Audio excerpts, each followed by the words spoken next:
जैव विविधता, विश्व प्रसिद्ध टाइगर रिजर्व के लिए जाने वाला पीलीभीत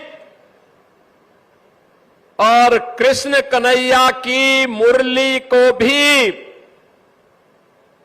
अपने हुनर से एक नई पहचान दिलाने वाली इस पावन धरा को कोटि कोटि नमन करते हुए आप सभी का मैं हृदय से अभिनंदन करता हूं। मैं आज बधाई देता हूं माननीय जितेंद्र प्रसाद जी और हमारे दोनों विधायकों और यहां जनपद के सभी जनप्रतिनिधियों के परिश्रम और पुरुषार्थ के कारण आज लगभग 600 करोड़ रुपए की परियोजनाओं का सौगात, यहां का उपहार इन दोनों विधानसभा और जनपद को प्राप्त हो रहा है। और उससे भी बढ़कर विकास के साथ साथ अपनी विरासत को संरक्षित करने की इच्छा से आए हुए आज से लगभग 56 वर्ष पहले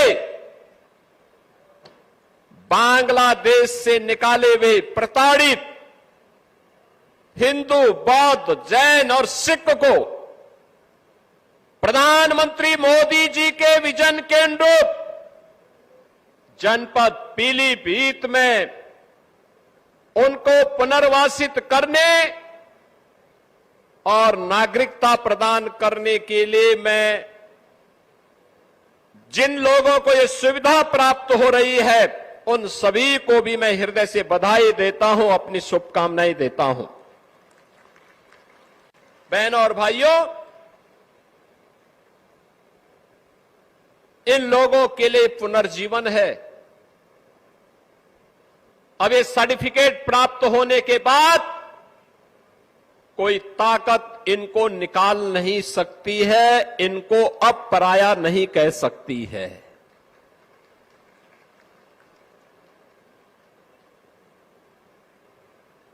ये काम प्रधानमंत्री मोदी जी ने किया। ये काम देश के गृह मंत्री से अमित शाह जी ने किया, जिसके कारण अब इन लोगों को अपनी विरासत को संरक्षित करने का एक प्लेटफॉर्म जनपद पीलीभीत में उत्तर प्रदेश में प्राप्त हो गया है। अब ये अपने आने वाली पीढ़ी के सपनों को सजोने के लिए, उसको आगे बढ़ाने के लिए, उसे एक नई उड़ान देने के लिए बंगाल से, पूर्वी बंगाल से, आज के बांग्लादेश से निकाले हुए प्रताड़ित इन हिंदुओं को, बौद्धों को, सिखों को, जैनियों को अब यहां पर भी उसी सम्मान के साथ, उसी गौरव के साथ जीने का अधिकार प्राप्त हो जाएगा। अब न इनको पुलिस परेशान करेगी, न राजस्व विभाग परेशान करेगा, न फॉरेस्ट के लोग परेशान करेंगे, न किसी अन्य विभाग के लोगों की प्रताड़ना इन्हें सहनी पड़ेगी। आप सोचो ना, कांग्रेस के पाप के कारण पहले बांग्लादेश बना, बांग्लादेश पाकिस्तान बनना यह आवश्यक नहीं था, यह आवश्यक नहीं था। सत्ता लोलुपता का परिणाम था पाकिस्तान का निर्माण। अगर उस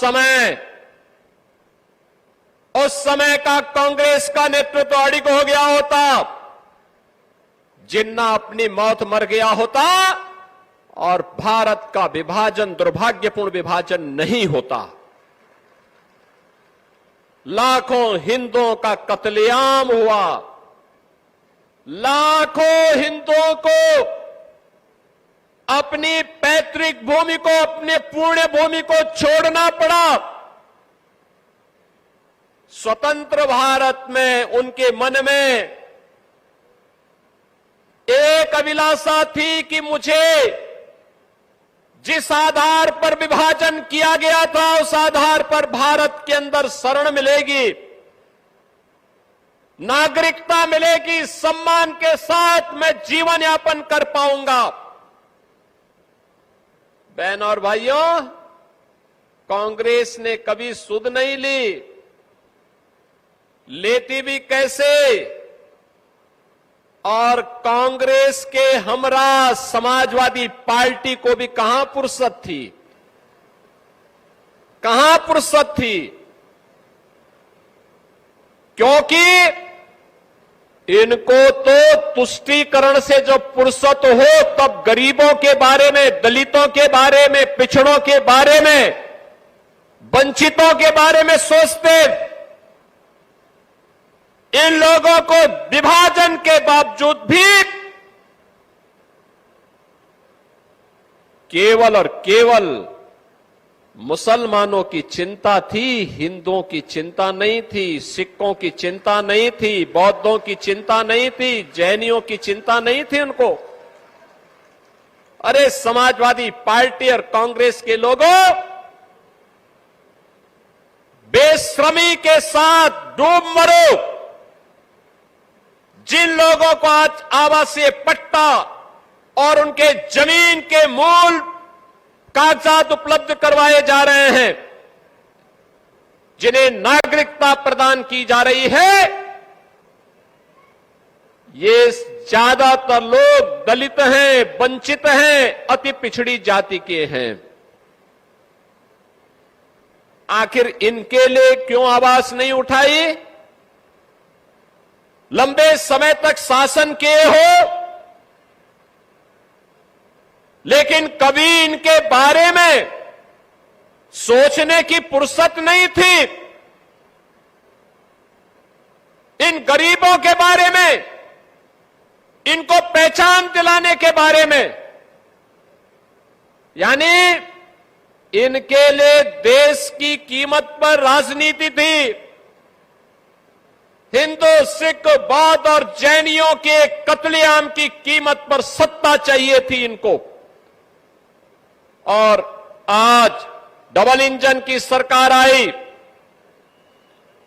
आदरणीय प्रधानमंत्री मोदी जी के नेतृत्व में जब सिटीजनशिप अमेंडमेंट एक्ट आया, लंबे समय के बाद किसी सरकार ने सोचा कि विस्थापित हिंदुओं, बौद्धों, जैनियों, सिखों को भी भारत की नागरिकता मिलनी चाहिए।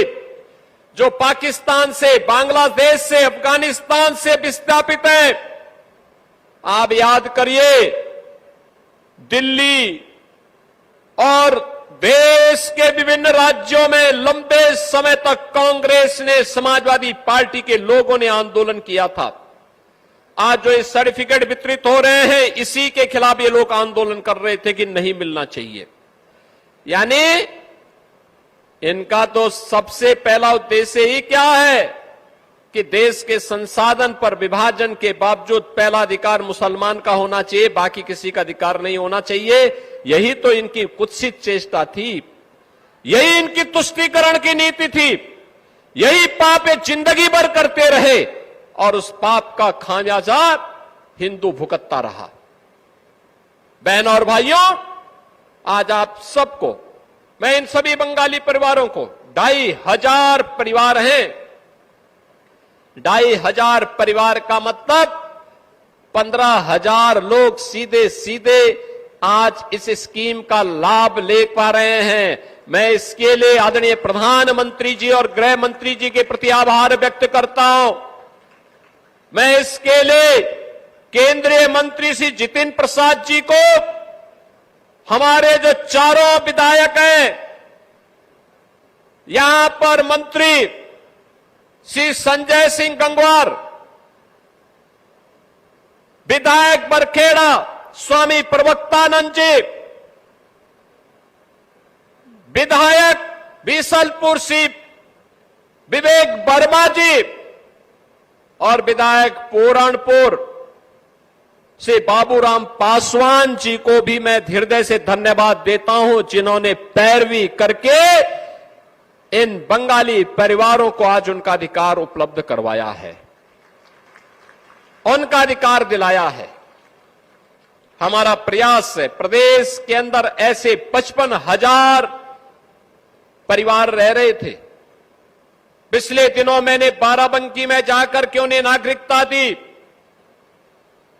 उनको जमीनें पट्टे उपलब्ध करवाए। उसके बाद मैं बिजनौर में गया, वहां पर भी लगभग काफी बड़ी संख्या में हम लोगों ने 3500 परिवारों को अधिकार दिया।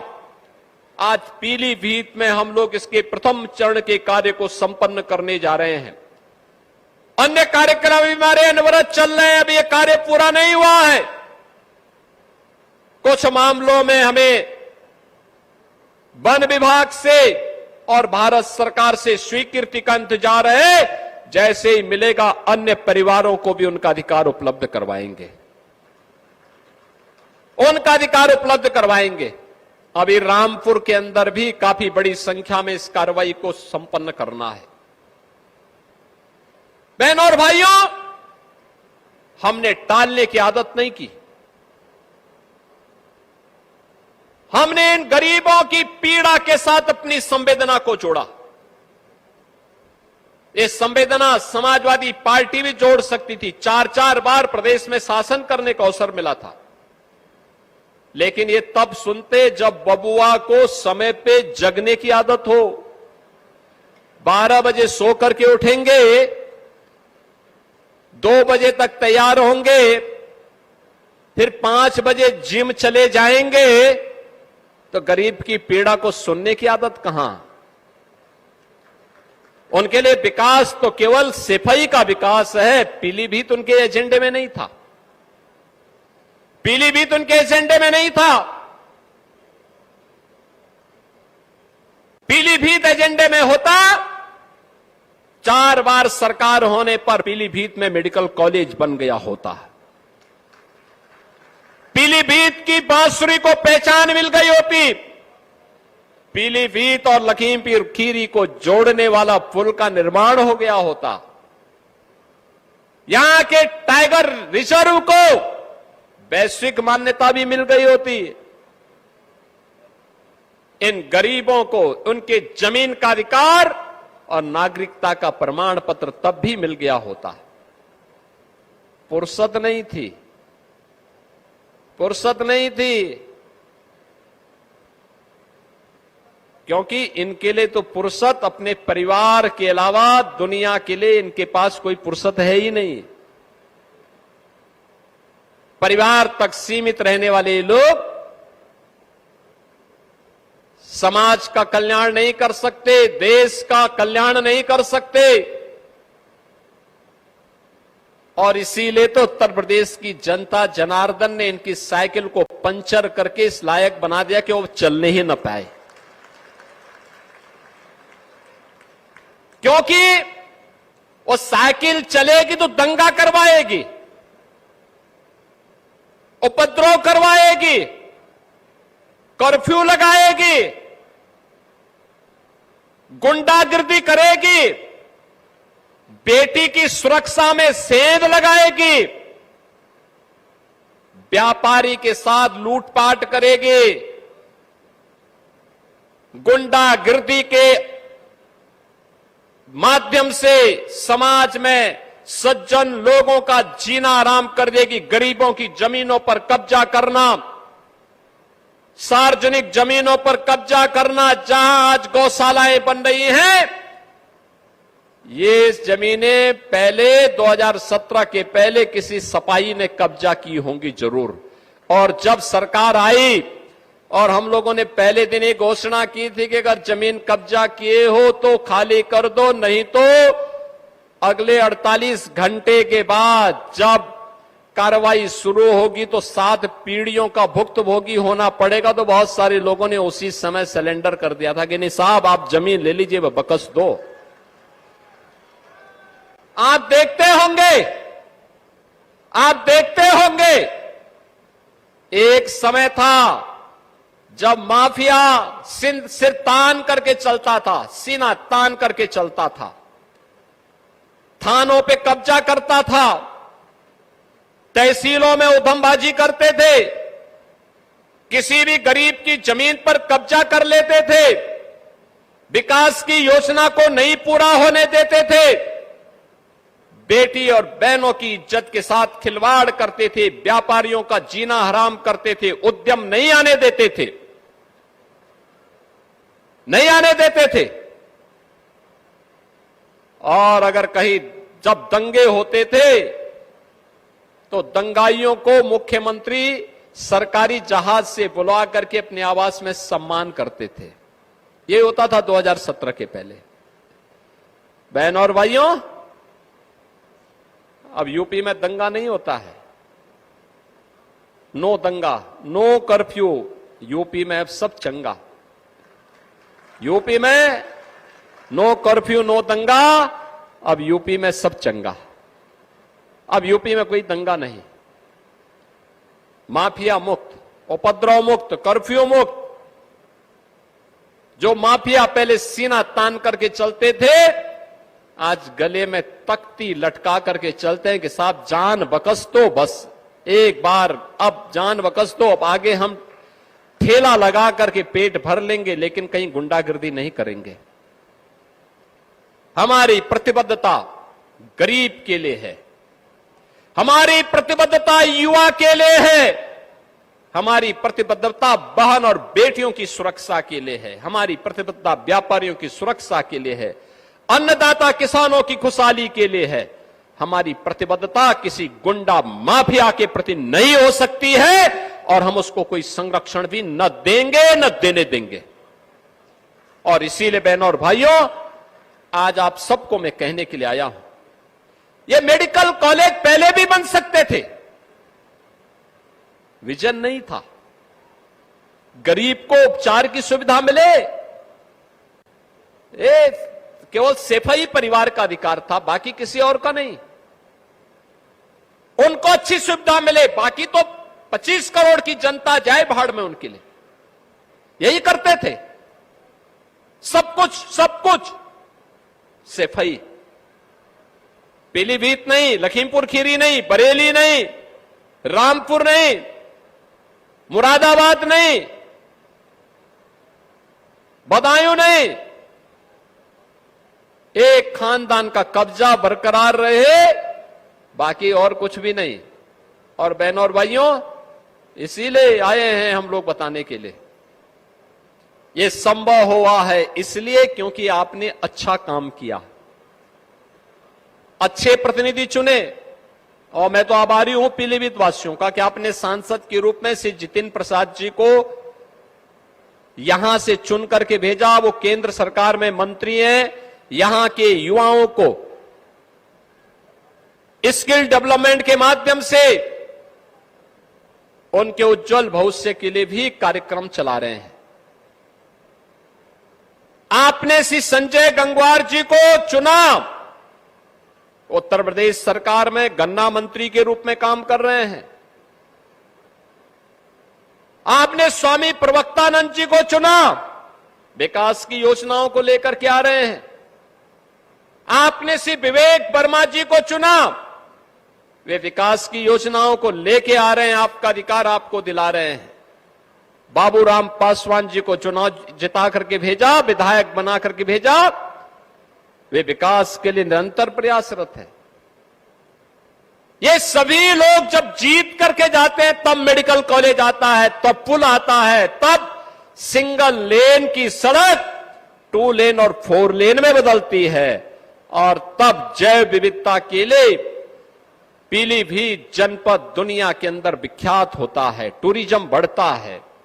और बहनों और भाइयों, आज मुझे देख करके अच्छा लगा। मुझे यहां पे जब गरीबों के कल्याण के लिए उन्हें शासन की कल्याणकारी योजनाओं का लाभ जब मैं प्रदान कर रहा था, कितनी खुशी थी उनके चेहरे पर।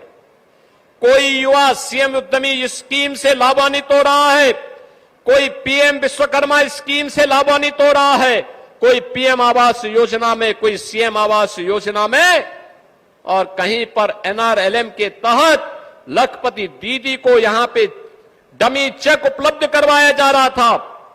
और कहीं पे नागरिकता प्रमाण पत्र और कहीं पे जमीन का प्रमाण पत्र उपलब्ध करवाने का कार्य इस मंच से हो रहा था। कितना अच्छा लग रहा था।